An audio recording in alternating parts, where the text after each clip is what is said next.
In March of 2001, Detective Tom Jensen submitted biological evidence of several victims of the Green River Killer. Come September, those vaginal swabs of Marcia Chapman were under the microscope for analysis. During the investigation into Gary Ridgway in 1987, one of the many items collected during a search warrant was a saliva sample. Well, thanks to advancement in DNA technology, what was once not enough to test, let alone compare, was now more than plenty, and the DNA profile of Chapman's vaginal swabs was the match to the saliva sample collected from Gary. They had their man, one that Sheriff David Reichert's gut feeling told him all along. Gary did have more to do with this case than he was letting on. Soon, DNA from Carol Christensen would match up with Gary Ridgway as well. Forensic scientist Jean C. Johnston was confident in her match, stating, quote, that no more than one individual in the entire world, with the exception of an identical twin, would exhibit this DNA profile, end quote. The case that had stumped investigators, cost King County and the city of Seattle millions, finally revealed the person responsible. Before a move would be made, Sheriff Reichert and the Green River Homicide Investigation Task Force that had gone away in the late 80s into the early 90s and now reformed. Before they could arrest their man, they needed an airtight case they would only have one shot at, and you can't fuck up a 1 in a million chance like this. November 16, 2001, the urge to have sex with a sex worker and probably kill her became too strong for Gary to withstand, and he went out along Pacific Highway South to find the right one. Gary searched and searched until the right woman was there waiting for her next trick. Gary pulled over and asked for a date. The two agreed on some terms, and Gary agreed to drive ahead a little way so she could get in. Being a sex worker was taking its toll on these girls. The criminal charges that stemmed from soliciting sex for money was steep, and they couldn't afford to lose their time or money. So gone were the days of hopping in and driving away. Now you had to be discreet and meet up away from the main roadway before heading off to a secluded area to carry out those terms.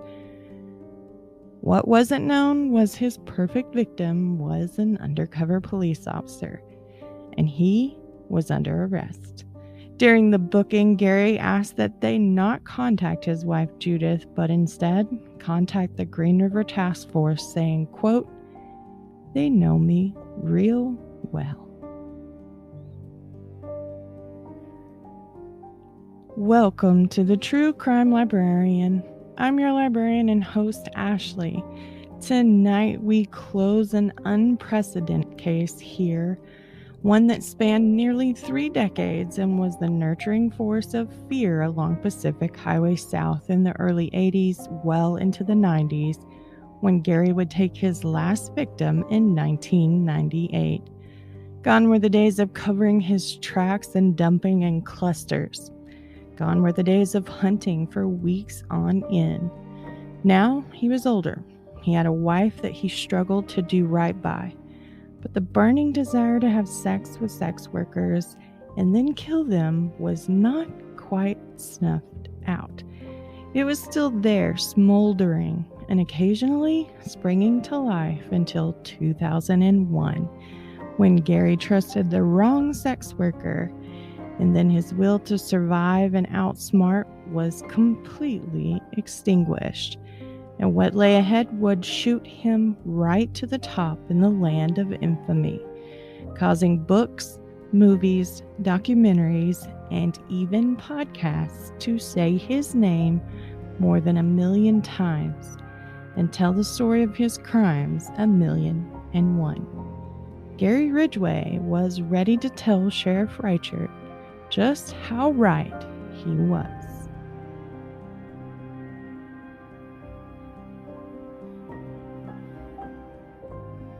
Warning: this episode contains graphic detail of sex, murder, and adult language. Listeners' discretion is advised. If you feel as any of this may be too much for you, please skip this episode or have someone listen with you or for you.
Good evening, my true crime nerds. The time has come. We are closing out probably the best season of TTCL so far, and that's because of all of you.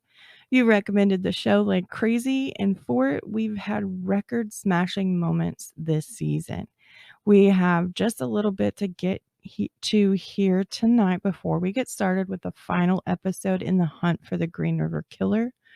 Remember to be on the lookout for the announcement of Patreon launching, and this will help get you through those season breaks that we often take. Don't forget you can still make a contribution to the show by heading over to thetruecrimelibrarian.com and clicking on that donate button. No donation is too big or too small. You can also shop the merch store while there and pick yourself up some of your favorite podcasters' gear and maybe something for the other nerds in your family to unwrap under the tree. If you'd like to help out the show but can't afford to donate because Christmas just emptied those pockets, well, just remember the librarian and TTCL, the next time someone asks for recommendations on a new podcast to check out. That helps grow the show, guaranteeing that I will be around for many seasons to come. So, a little recap: Patreon, donating, recommending. Oh, and I lost count and thought tonight we would be celebrating 50 episodes, but instead, tonight we're celebrating 51 episodes of TTCL. Since the launch of the show, each milestone baffles me more and more. Never had I thought that anyone would want to listen to me or the cases I covered and find them entertaining. But apparently, all of you weirdos love me being a weirdo and have accepted my goofiness, and it's happened much more easier than I thought it would. For that, no, I love you all, and I'm so thankful we have paths that have crossed. Now, to what you all came here for, the true crime. Okay, so last week we covered the deaths of Kimberly Nelson and Lisa Yates, and then it seemed like all of Gary's hidden treasures began being unearthed, and it was like the world needed to tell all that it knew and what had happened in the twists and turns of its mountainsides needing to be brought to life so that it could begin to heal. And the family of those hidden beneath the canopy of trees and under the soft soil, it was time they knew the gravity of the Green River Killer and his capabilities. Well, as we worked our way through the timeline, I inadvertently skipped over two victims, and I advocate for these women like crazy. I'm here to tell you their story, not his, and I made an error in my timeline, and I got a little overzealous to talk about big name Ted Bundy. And so tonight we're going to hop back a couple months and start with victim number 42. Mary Exita West. She was born March 6, 1967, and she was just 16 shy of her 17th birthday when Gary came into her life. More than turning a year older, something you couldn't see from just looking at her was she was 3 months pregnant. And this is not the first woman that Gary killed who was pregnant. Around 11 a.m., Mary was picked up. Just like Kimberly and Lisa, Gary's overnight hours were starting to really play havoc on his hunting. Mary had been living with her aunt, and even though she turned to the streets to make money, it didn't mean that she lacked on the respect that she was taught. And she was very good about telling her aunt, I will be back at this time, and sticking to that. So when Mary went missing for more than a day, her aunt really began to worry. And when she didn't come home after 2 days, her aunt picked up the phone and called the police and reported her missing.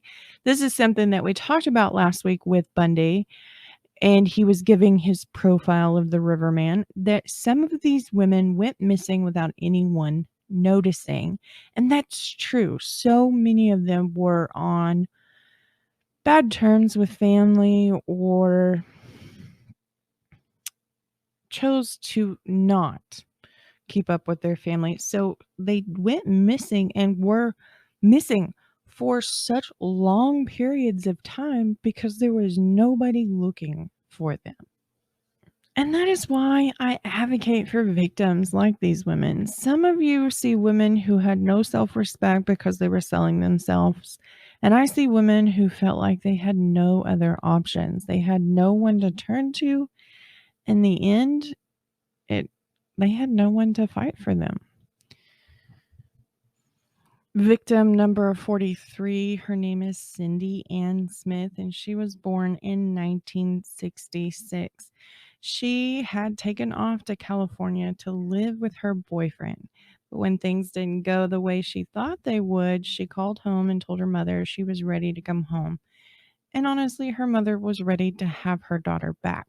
So her mom bought her a plane ticket for a couple days out, and Cindy would be on her way from Cali to Seattle.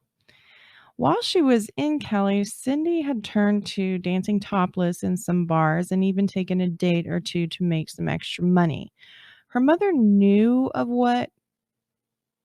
that when Cindy called home, but she had hoped since she was coming home, she was going to be walking away from that part of her life. Well, Cindy flew home March 21st, 1984, and she spent her first few hours in Seattle with her family. Then she left, saying she was going to apply for a job downtown at a topless bar along Pacific Highway South. That's all that her family knew. Cindy had not even unpacked her luggage. Cindy may have gone down and applied for that job, but apparently she decided at some point she really needed some extra cash and ended up accepting a date from Gary around 11 a.m. that morning. Gary's still working those overnight hours, which is meaning that we've gone from hunting under the cover of dark to hunting in broad daylight, and hopefully the little cover he could have was everybody was at work. Unfortunately, Ridgway couldn't really remember any of the details surrounding Cindy's murder, and all that he knew was he picked her up, he had sex with her, he killed her, he dumped her. Now, back in Florida, Reichert and Couple were viewing their own personal shows starring none other than the legendary Ted Bundy. But what was initially thought as being an insight into their investigation back in Washington was quickly becoming nothing but a repeat over and over and over. If Keppel or Reichert ever presented body language that was consistent with being dissatisfied over what they were hearing or completely bored by Bundy and his venting, then Bundy would switch gears and try to offer a little bit more insight into the case. But in actuality, his insight was very limited. First of all, there wasn't much coverage going on in Florida of what was happening back in Washington. During that time, news didn't travel the way it does. It's not like the era of Stone Age or anything, but we have the power of the internet, and within minutes we can get headlines that are breaking as they're happening. Well, it didn't kind of work that way. And even then, there was very limited as far as what the inmates were allowed to read, watch, whatever. So he really didn't know a whole lot about this case. But in his mind, he's thinking, if I speculate enough on the Riverman, maybe I'll become a key part of the investigation, and maybe they will do me a solid and ask for a stay, and that way I can help them solve this case. Even though he did not want to play detective, in hindsight, that's exactly what he was doing. Going back now and kind of looking over what Bundy had to say, you really see how little he offered to the investigation of this case, because most of his information was not new information. It was information they all had already known. So when Wendy Cofield, Deborah Bonner, Marcia Chapman, and Cynthia Hines were pulled from the waters of the Green River, the task force that formed, they automatically trained their eyes on the river running parallel to Pacific Highway South. They were watching the banks of the river. They were watching bridges. They were watching everything that had to do with this area. They wanted to know about the people coming and going. They surveillanced the shit out of this dump site, only to find that Gary stopped dumping there. And as quickly as the bodies appeared, they were disappearing. But women were still going missing. So this whole notion to stake out the dump site and find a bullshit, right? Because they did that. And the Riverman, Green River Killer, Gary, whatever you want to call him, he saw where their eyes were trained, and he knew dump site's no good. I got to switch it up. And he was very good at being 2 steps ahead of them each and every time. The other problem was the dump sites were not being discovered as quickly as the river had been discovered, or were they being found in quick succession. So instead, it took by happenstance for them to be for like a dump site to be revealed, and by that point the investigators were not recovering fresh bodies. They were recovering bodies that had been left to the elements and to the wildlife for weeks, months, and even years. So Bundy's rendition of stake out the dump site was quickly old and forgotten because they had already done it. So next up, the work of the Riverman. What did he do for financial living means? And Bundy said he did odd jobs and was mostly unemployable. Well, that was the thing. If you remember back to, I think, episodes 1, 2, and 3, I kind of went over John Douglas's profile of who the Green River Killer was, and that came to way of the task force long before Bundy extended his olive branch from Florida. So we already kind of thought the man doing these killings doesn't have a steady job. He hops around job to job. He's constantly on unemployment or government assistance or whatever the hell you want to take that as. In actuality, Gary was employable and had maintained being an employee for Kentworth Motors for nearly 20 years before Bundy inserted himself into the investigation. His shifts were changing, but not his employer. So that's a big thing. John Douglas, unfortunately, loved the man. Huge insight into the world of psychology and criminal minds. That sounded fucking weird saying that out loud. But there was an insight, there was a tie from the way the brain works to the actions of a person, and we were seeing it come out in people. And so John was a frontier man coming to this. Bundy was all he was doing. It's like going on the internet, seeing a meme, thinking it's funny, and then trying to pass it off as your own. That's exactly what he's doing. He's like, oh, but here's the other thing. Bundy didn't really have access to Douglas's profile either, because that profile was like the holy grail, super guarded, didn't release that out to like the media or anything until well after the case had gone cold. And then by that time, Bundy, he was also cold. So it wasn't like he knew he was just repeating what John said. He literally thought he was offering something insightful, something that would help kind of narrow down their field of suspects. They had several people on that list. Gary was one of them. So was Melvin. I mean, they had several men who topped the list of possible Green River killers. Some of them were what Bundy said, saying they were unemployable, saying, they had all these different aspects about them. They were in their 30s, never married, whatever. But none of them fit perfectly. They were all a square peg trying to go into a round hole. So Gary, like I said, couldn't be further from some of the things that was said in the profiles from both John and Bundy. And other points really hit the nail on the head. So, what was Bundy offering?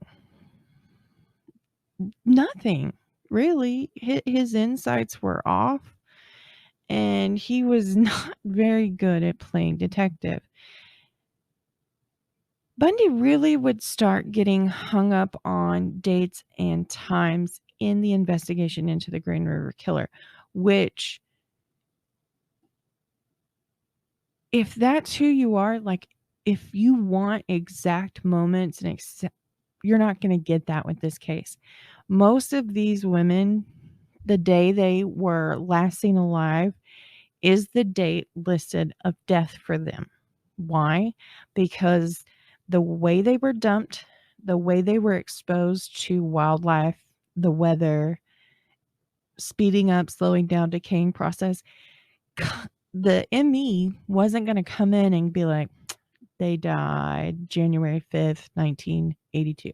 It's not going to happen, because the last time they were seen could have been weeks ago, but the remains that we're finding are nothing but bones. The decay process does not happen that quickly, even when you don't prepare the body. However, if unfortunately wildlife aids in that process, you're looking at a sped up decomposition. Well, you take out what is necessary to declare time of death, how long they had been dead. So Bundy getting hung up on these dates and times, really a bad thing, because they were almost never accurate. I will hand it to some of these women's pimps. They may not have knew what day the girls went missing, but they could tell them the time of day. Why? Because the pimps knew when each girl was going and working the strips and doing what they needed to do, because those women are his moneymakers. The finding of these women and then retracing steps that were taken long before was difficult. And most, like I said, the date they were last seen is listed as their date of death. Sometimes when their bodies were found, they offered the right set of circumstances, and maybe possibly you could estimate time of death. But for a lot of them, Mother Nature knows no laws, and pinpointing, it's a mere guessing game during this case. Here's the other thing with Bundy. He labeled Gary as never being married before, but you, I, and the people listening around you, they all know that's not true. By this point, Gary had been married not once, but twice.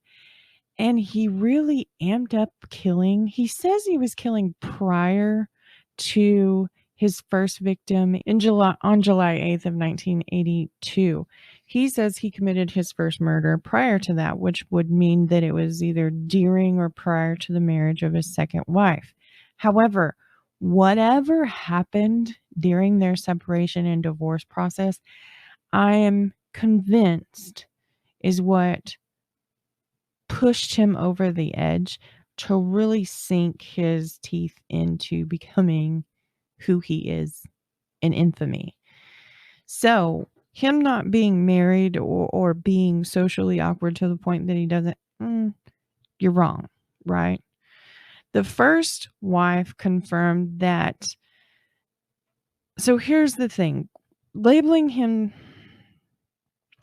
Gary as never being married before really pushes that ideation that he had a very strong attachment to his mother.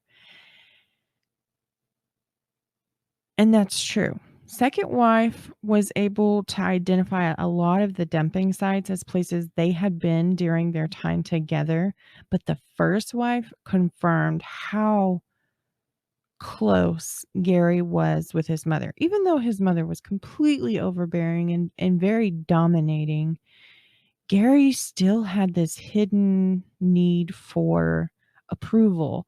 And so his mother very much controlled Gary and his first wife in their life. There goes that possible stressor or, possible push as to becoming a murderer is when a mother is extremely overbearing. Well, this just fuels that fire of stereotyping. Past these points, Bundy never really offered a complete left field insight, nailing the man he dubbed the Riverman. He was doing what he knew best, and that's stalling. Bundy stalled every single time he was arrested and charged over the years. He stalled the trial in Florida, even marrying his wife in the midst of her questioning on the stand. He stalled by slowly leaking victims and their names and locations that had not been linked to him yet. And now he was using the Green River Task Force and playing detective in this very high-profile case from his hometown. In the end, Bundy didn't become that vital asset to the task force, and so postponing his execution, it didn't happen as he had hoped it would. We're going to run through quite a few points now, because in between all of this, as Gary's taking these longer periods of downtime, we're finding more and more bodies in dump sites. On March 10th of 1984, the remains of Carrie Ann Royce were found about 50 yards from Star Lake Road and only 25 yards downhill from where Sandra Gabbert's remains were found. On June 12th of 1985, the remains of Denise Bush's skull were found in Tigard, Oregon, and it was just the top part. Missing was the mandible and the rest of her body. On June 14th, 1985, Shirley Sherrill's remains were found, including her skull, near where Denise Bush's skull was found in Tigard. And that's important that I point out that her skull was found, because there was speculation that Denise's skull was actually Shirley's, and it's not true because they did recover Shirley's, and then they still had Denise's or a leftover head. On September 8th of 1985, Mary West's remains were discovered by a teacher who had her class out on a field trip at Seward Park, and she happened to stumble upon the skull of Mary. Mary's body would later be located near the base of a very large fir tree. Unfortunately, there was no clothing or any other items found with her remains. On December 30th, 1985, when the task force returned to Mountain View Cemetery, where Kimikai's remains were located just 2 years prior, a car had gone off the roadway on December 30th and crashed, and a caretaker at the cemetery went to go and check out the wreckage. And when doing so, he happened upon Sandra Major's remains. Sandra would be labeled as Jane Doe B17, and she would remain unidentified until April of 2012, when a family member was ironically watching a documentary of the Green River Killer and recognized the rendering of what Jane Doe B17 was thought to look like. In turn, they were able to identify Sandra. On January 2nd, 1986, as investigators were searching the area where they found Sandra Major's remains, they also happened upon Jane Doe B17, who you saw a couple episodes ago. We talked about her, and there's very little known about who B17 is, and she still remains unidentified to this day. You can find the rendering of Jane Doe B17 on my Facebook and Instagram page. If you happen to recognize the face, please contact King County Sheriff's Office, and I'm sure they would be happy to hear from someone that can help bring justice to this woman and her family. On March 27, 1986, the remains of Tracy Winston were found in Cottonwood Park in Kent, Washington.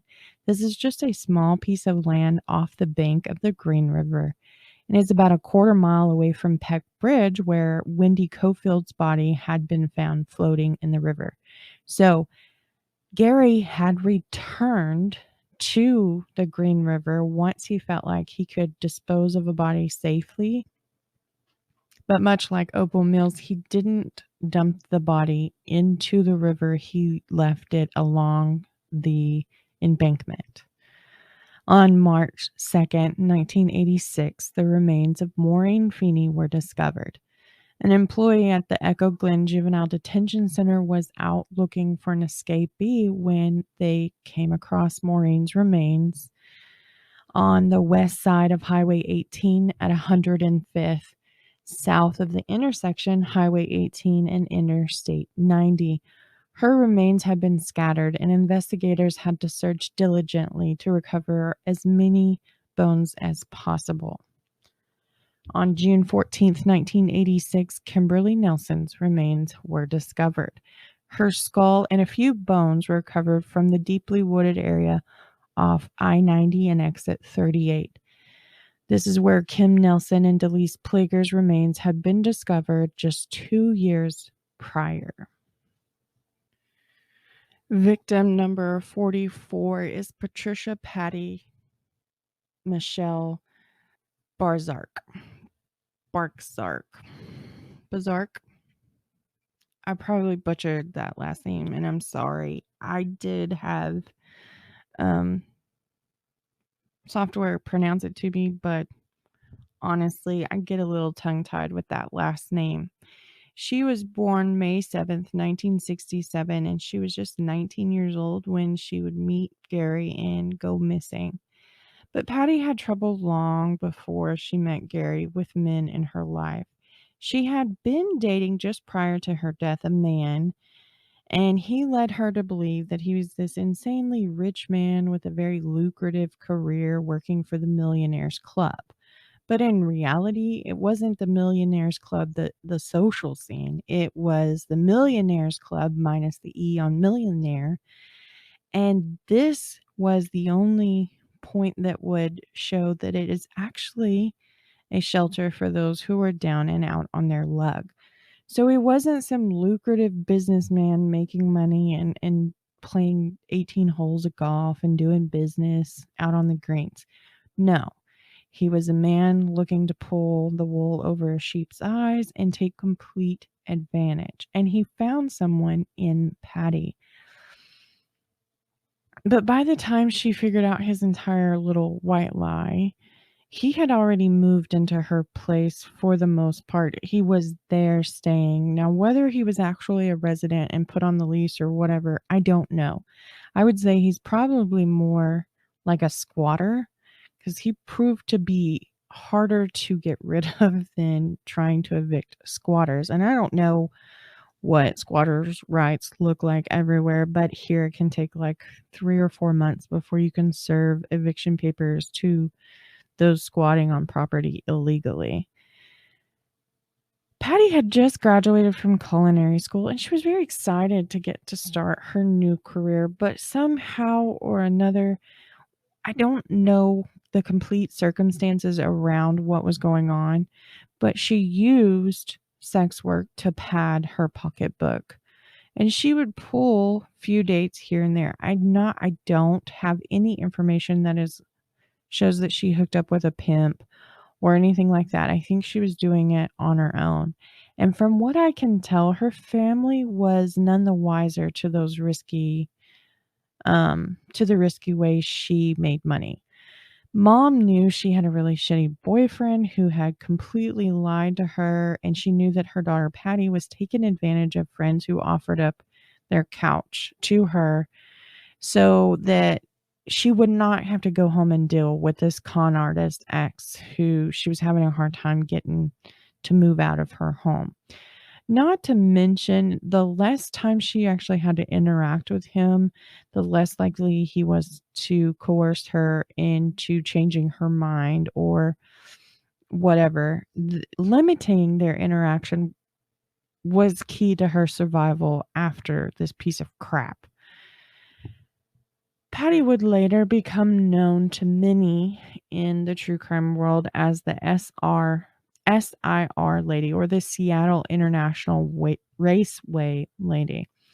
On October 17th, 1986, just 2.5 years after Cindy Smith went missing, and I point these out because towards the middle of this case, we were seeing like 42, 72 hours in between killings. There wasn't a whole lot of time going on from one girl going missing to another one. But now you can see that we're having years go on because at this point, Gary's dating Judith and Judith is living at home. So his urge to murder had to take a backseat to his relationship with his soon-to-be third wife.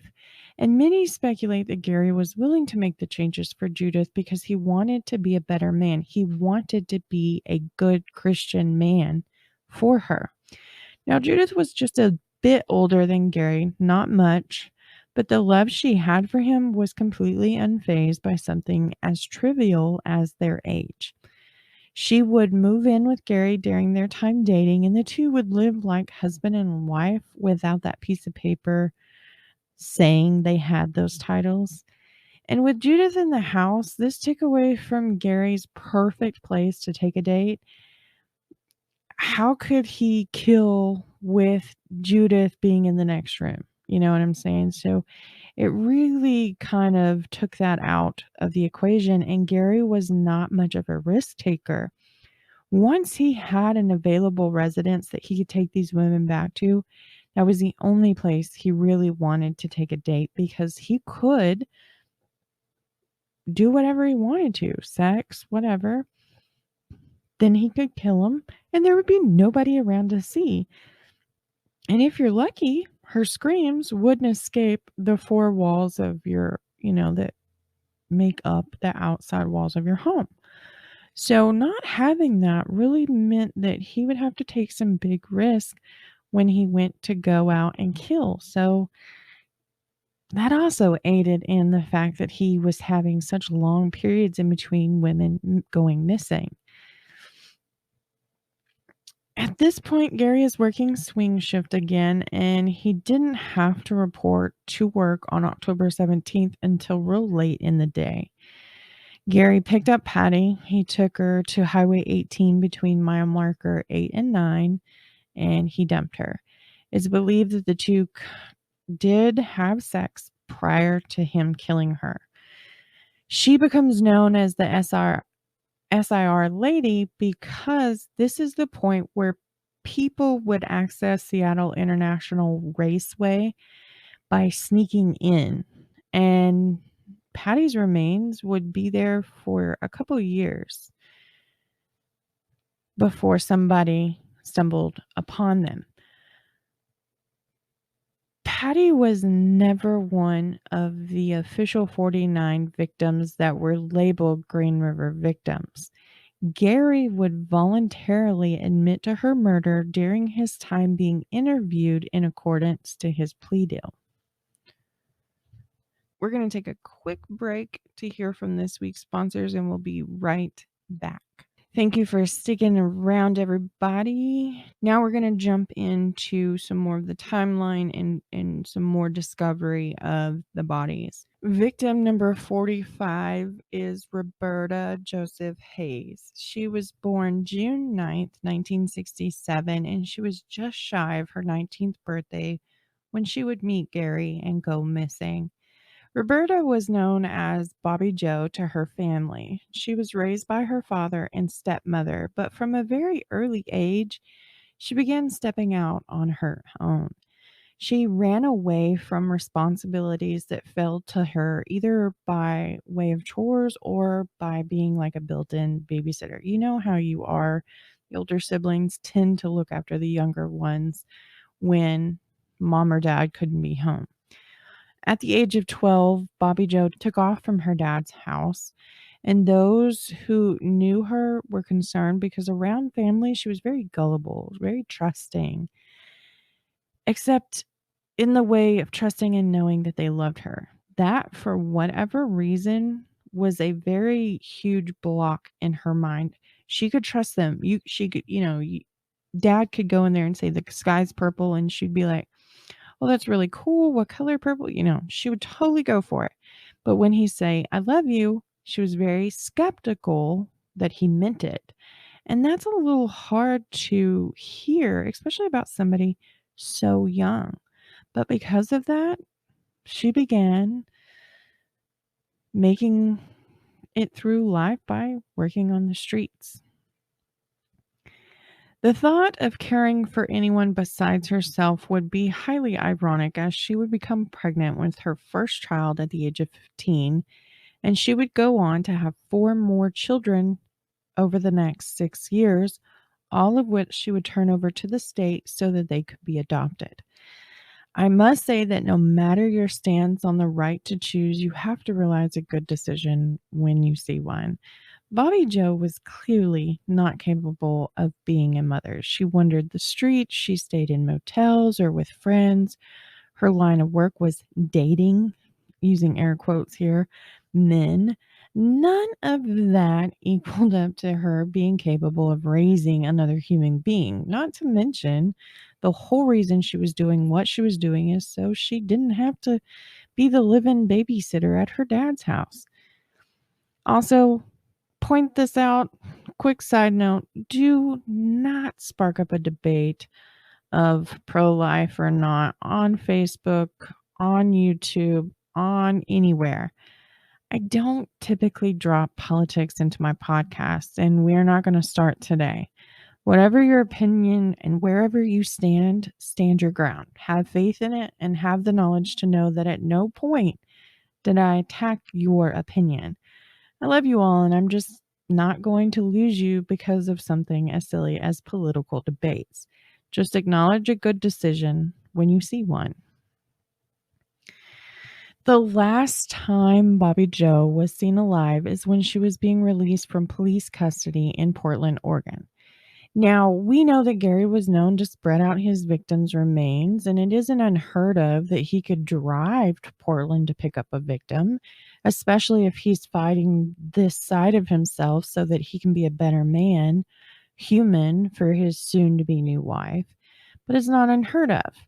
And let's also realize that Bobby Joe was more than capable of making her way back to Seattle as well.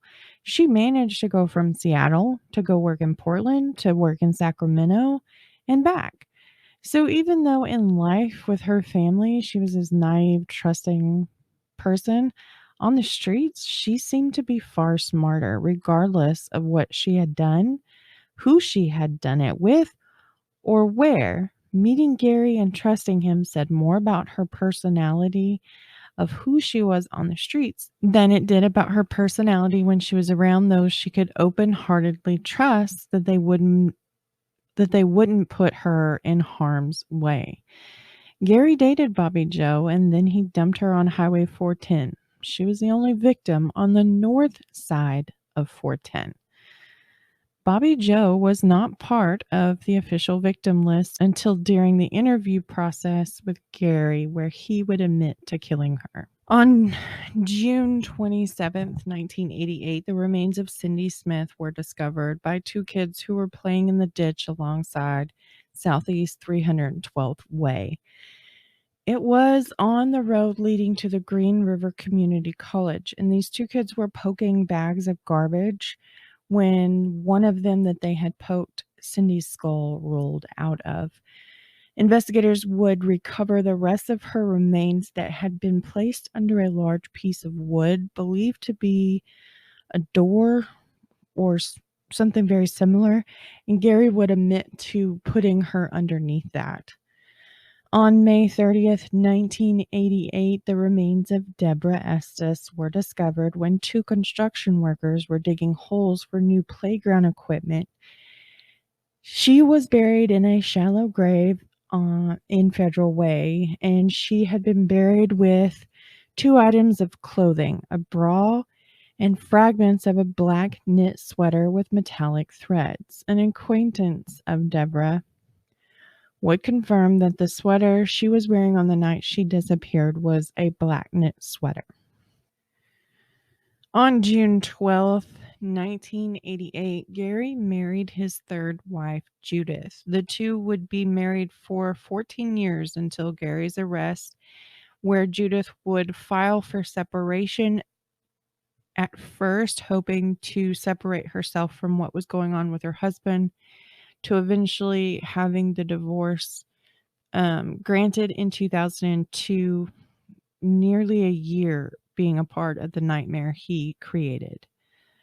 On October 11th, 1989, Andrea Childers' remains were discovered at the South Airport site where 6 years earlier the remains of Mary Meehan, Constance Known, and Kelly Ware were found. Andrea's remains were mostly intact as the shelter of a car fender protected her from being scattered by wildlife and the elements. She was found face down with her legs spread wide. On February 1990, Denise Bush's mandible and shunt were located in Tukwila, Oregon. This helped to identify her skull that had been found 5 years earlier in 1985. That shunt was something that helped them identify Denise, because that is something she underwent early on in her life and had to have placed so that it could drain excess cerebral fluid.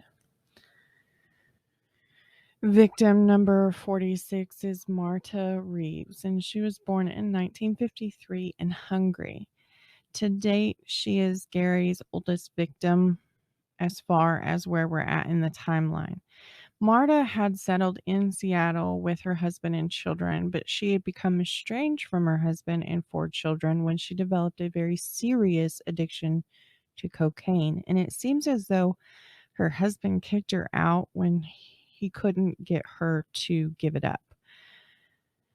In order to feed her addiction, she began selling her body on the strip. On March 5th of 1990, Marta called her husband. She was looking for some money, and her husband told her no. And she was whining and complaining that she was going to have to work all night long to make whatever that amount of money was. Well, Gary picked Marta up that night and the two dated. Then he killed her and dumped her on 410 at mile marker 33. Her remains were less than 200 yards from that marker. And when I say mile markers, you've all seen them as you're going down the road. It's just a random sign that has a number on it. These help identify locations for emergency personnel, for first responders, even for those who have broke down on the side of the road. It really helps around when there's nothing else. There's no other landmarks. So when I say that, I'm saying these are up in an area that is not heavily populated of King County. In April of 1990, Marta's husband received her state identification card in the mail, almost like someone was trying to tell him his wife was not okay. In the interviews, one of the stipulations was that he would have to tell the truth and answer questions truthfully, and this was one of them. They asked if he mailed back her identification card, and Gary said he had. And then when they asked why, and he was like, I'm not really sure why I did it, to tell him, that she was gone. There wasn't a clear answer as to why he did that. And just PSA, if you did not know, if you find somebody's driver's license or ID card, you can just drop it in a mail slot at the post office or the little blue mail things around town, and the post office will return them to their owner free of charge. So you don't ever have to worry about not being able to have the money to get it back to them. It's already taken care of. Marta's husband took her identification card and showed it around town trying to find her, because he took it as a sign that she was not okay. And when he couldn't find anybody who had seen her recently, he became concerned and reported her missing on April 13th, 1990. Gary had managed to go just over 3 years between Bobby Joe and Marta. The relation does not go unseen, with the new marriage in 88 and him struggling daily to overcome who he is before his wife came into his life. And this is very interesting when you're looking at this case, because he's struggling to make a change. He's struggling to be a better person. But once he let that beast out of him and gave it the attention it wanted when it wanted to know what it was going to feel like to stab somebody, and him trying to change later in life, adds fuel to the great debate. Are serial killers born that way, or is it a learned behavior?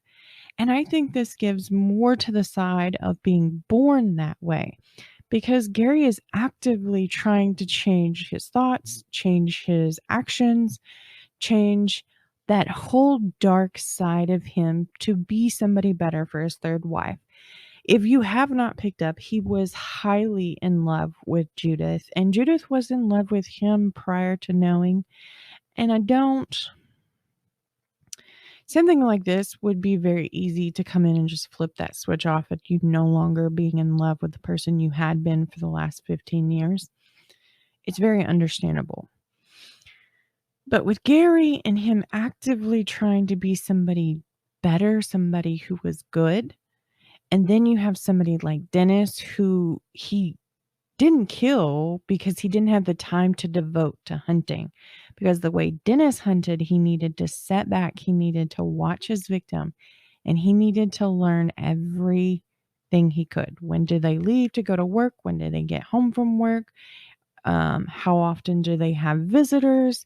Things like that. So that takes a lot of extra time that Dennis just did not have later in life, when he would go so long without killing. Life just consumed him. Where Gary, he hunted on the drop of a dime. If he woke up and said, I feel like killing somebody today, he could get in his car, drive 5 minutes up the road to Pacific Highway South, and have this pool of sex workers up and down the street, and he could pick any of them. He didn't have to step back. He didn't have to watch.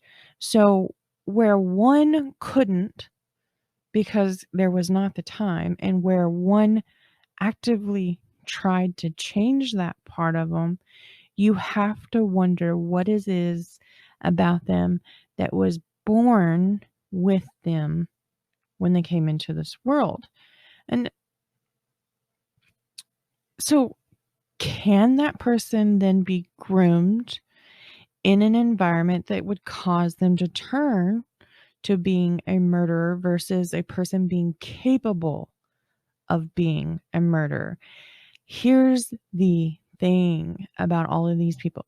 There is something in each one of their backgrounds, and it created this perfect little cocktail that allowed them to grow into being a murderer. When you look at Bundy and Ridgway and Rader and Dahmer, they were born with something, and then things occurred in life that at the right time, with the right amount of stressors, it created the men that we know in infamy. And then there are people out there who were born with the same characteristics and could have become a serial killer, but for whatever reason, they did not. Okay. So you're like, well, we all have shitty backgrounds. And you're right. Everybody has tough moments in their life, but the difference is the perception of those tough moments by each person individually. What was hard for one, but able to be overcome, is completely debilitating to another. And overcoming isn't possible when it just crushes you. So you have to apply this logic to every part of life. So those of you who are sitting in your car and you're currently saying, F you, Ashlee, because we all have crap in our childhood and we all, we don't all go out and kill. You're exactly right. But think about this. How many times do you encounter a person who has a bad mood, who has a sour mood, who just kind of bites your head off, and you don't retaliate, you don't verbally engage with them because you think they must be having a bad day, right? So now how many times do you encounter a person and they're bad mood and they kind of snap at you and you account that to the person just being an asshole, right? So most people, especially with the magic of social media, practice don't judge somebody by their attitude. You don't know what they're going through in their personal life, right? Well, same freaking concept, except we're going to take some details out and add some other details in. Two people born with characteristics to become a mass murderer. One has a crappy childhood, an overbearing mother, can't seem to get past wetting the bed, even as they age. And it's just all around just shitty. Their love life's falling apart. Everything seems to be going wrong for them. And then they snap. And then they just start killing people, right? The other person, capable, born with those characteristics, has the same kind of background, but for whatever reason, they were taught certain measures to cope with those moments that are tough in life, and they were able to overcome them and never go on to actually taking somebody's life, but are still highly capable of it, right? So it's the same thing as, oh, you bit my head off because you're having a bad day, or, oh, you bit my head off because you're an asshole. You just are replacing some of these things. That's how you have to look at these. Don't look at these closed-minded and be like, we all go through shit, but none of us, you know what I'm saying? Don't do that. Look at this and look at how those tough moments were perceived, how they stacked up, some of them in quick succession. So that means that's a lot of stress at one time. And if you're not coping with stressor number 1 and you're at stressor number 20, shit's just snowballing at this point, okay? So is it people are born with the characteristics to become somebody who can take another's life, or is it learned behavior? The great debate, right? On September 20th of 1990, the remains of Marta Reeves were discovered by a couple that were out mushroom picking along Highway 410. Her remains were 600 feet south of mile marker 33. Unfortunately, Marta would not be identified until January of 1991. On September 11th, 1991, the remains of Roberta or Bobby Jo Hayes were discovered.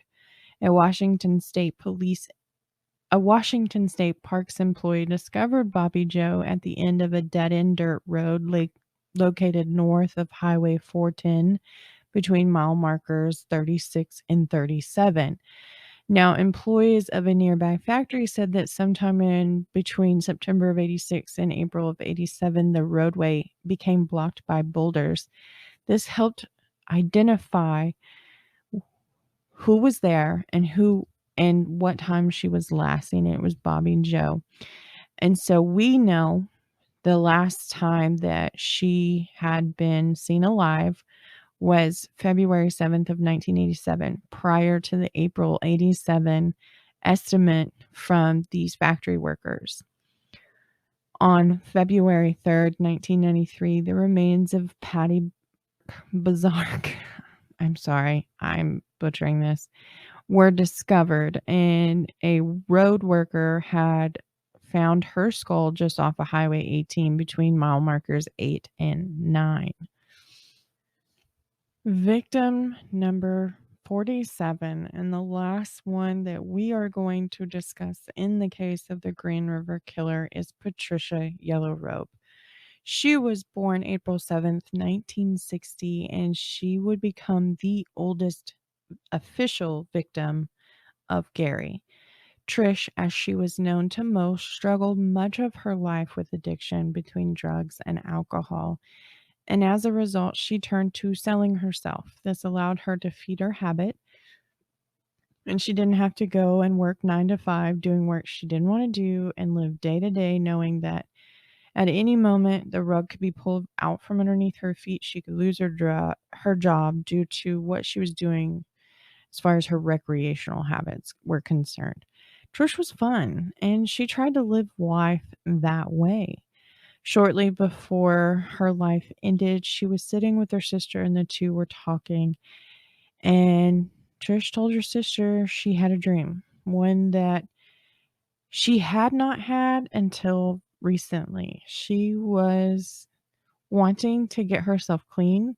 She wanted to find a boring 9 to 5 job. She wanted the house, the family. She had matured to a point where she was ready for everything that everybody else seemingly had. And she believed because she was at that point where she wanted to have it, that she could do it. And she was getting too old, really, for living this lifestyle off the streets. And it was just time for her to make a change. On the morning of August 6, 1998, 8 years since the city saw a Green River Killer victim, 10 years since the disbandment of the task force, and nearly 10 since another well-known serial killer offered his help. The owner of the All-City Wrecking Company on Des Moines Way South went to open up after being closed for nearly a day and a half when he found Patricia's body just outside the fence on the east side of the tow yard in a gravel parking lot west of an entrance ramp to southbound lanes of Highway 99. That's a lot of landmarks right there to kind of pinpoint where Patricia had been found. Trish was fully clothed, and the medical examiner performed her autopsy. They did take swabs of her vaginal, anal, and oral orifices. There was insufficient amount of sperm to obtain any kind of DNA profile. Her blood was tested, and she tested positive for high amounts of alcohol and controlled substances. Therefore, her death was listed as such, quote, "The cause of death is acute combined opiate and ethanol intoxication.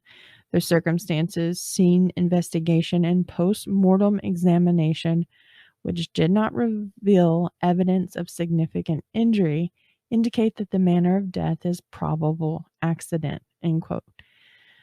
Patricia was never listed as a potential victim of Gary Ridgway until his interviews when he confessed to killing her. And in hindsight, when they went back to look at the autopsy, They said it was highly plausible that she died of strangulation without there being any kind of injury to the neck. This season seems to be a lot of cases that an injury to the neck has occurred. And I am referencing to Amanda Winkowski's case. She had significant damage to her neck, and they listed her death as acute opioid overdose with no positive 6-monoacetylmorphine in her system. There was none. But here we have high amounts of that and high amounts of alcohol. And we're listing this death as an accident due to those, when in actuality, she was strangled and left right where she died. Gary says that he picked up Trish. The two agreed on the terms of the date. They were having sex. He was apparently not coming up to the end fast enough for her. And so she just decided that she was done. This pissed Gary off, but he never had an opportunity to be actually behind Trish. So this is how she ended up dead, with full of clothes. They stopped. She put her clothes back on. Gary got pissed. He went to open the door so that she could get back in his truck, and he was mad. He didn't get to finish, so he was not going to pay for it. And he strangled her right then and there. And then he didn't take time to dump her body or nothing. He just left her.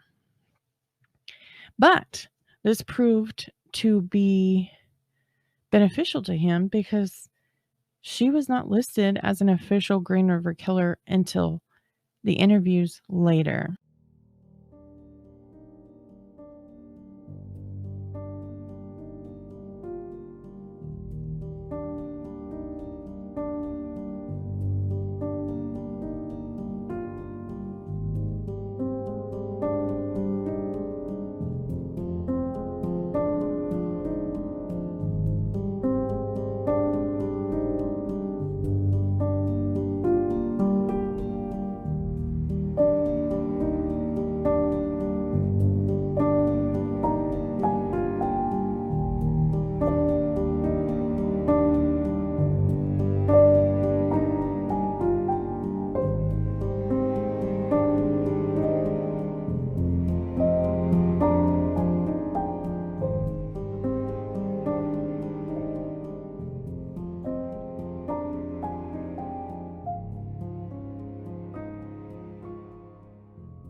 On December 5th, 2001, King County prosecuting attorney charged Gary Leon Ridgway with 4 counts of aggravated murder in the first degree for the deaths of Carol Christensen, Cynthia Hines, Marcia Chapman, and Opal Mills.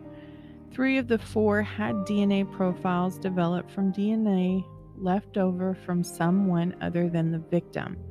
Each profile was exclusive to Gary Ridgway. A turn would happen in this investigation that would open Pandora's box. On April 15, 2002, King County prosecuting attorney announced that the state of Washington would be seeking the death penalty against Gary Ridgway. The next year would prove to be fruitful as they prepared its case against the defendant. They were also cross-matching and trying to link him to victims they believed to be of the Green River Killer. In the great country of the United States of America, you have a right to a speedy trial. And with a victim list as extensive as that of the Green River Killer, the King County Superior Courts declared a deadline for charging Gary with any more counts of murder, which was March 28, 2003, just a little over a year from the announcement of the death penalty. Investigators and forensic teams would realize that most of the victims had something pointing right back to Gary, even if there wasn't a DNA profile to match. Paint spheres that were indicative to the paint used at Kentworth Motors. Paint spheres that pointed right back to Gary Ridgway. Come April 2003, the rebanded task force and King County District Attorney's Office completed the review of all potential cases linked to the Green River Killer. Even with testing performed by many different laboratories across the United States, there was little to learn in way of the DNA. So far, it seemed as though everything was circumstantial. There were 42 uncharged cases that were potential victims of the Green River Killer, but securing a conviction was going to be difficult. Gary was now facing 7 charges of aggravated first-degree murder, not even a fraction of the Green River killings. Shortly following the arraignment and amendment of charges, Gary's attorneys reached out to King County prosecuting attorney, asking, would the prosecution be willing to forego seeking the death penalty against Gary in exchange for pleas of guilty to the charge counts and a number of additional cases? Meaning, Gary was willing to not only plead guilty to the 7 charges now pending against him, but he was going to plead guilty to a possible 47 more counts of murder. Do you turn it down and prosecute for the 7 that are almost guaranteed guilty convictions, win the death penalty, and then watch him die of old age before he can exhaust his appeals? Or do you take the deal and close out an unprecedented amount of cold cases and find justice for more than just 7 victims? On June 13, 2003, King County prosecuting attorney agreed to the plea deal being offered by Ridgway's defense attorneys, but there were stipulations of his own to add. Gary would be completely truthful and candid with information concerning his crimes in King County. He would answer all questions during the interviews conducted by the police and the prosecuting attorney. Ridgway agreed to disclose the existence and precise locations of all undiscovered physical remains of his victims. This was the interview process of the century. I want to thank you all for joining me tonight as we close out the hunt for the Green River Killer and for Season 3 of TTCL. It's been a hell of a ride this season with some very interesting cases coming across the librarian's desk. I'm so happy to be at this point and sad all at the same time. But know that I'll be back in January to kick off Season 4 with a case that was making headlines this fall. Be sure to follow me on social media so that you can stay up to date with the librarian and the show. We will cover topics making headlines over in the discussion group of Facebook, so don't forget to join in on that. And I want to wish you all a very happy holiday season from my family to yours.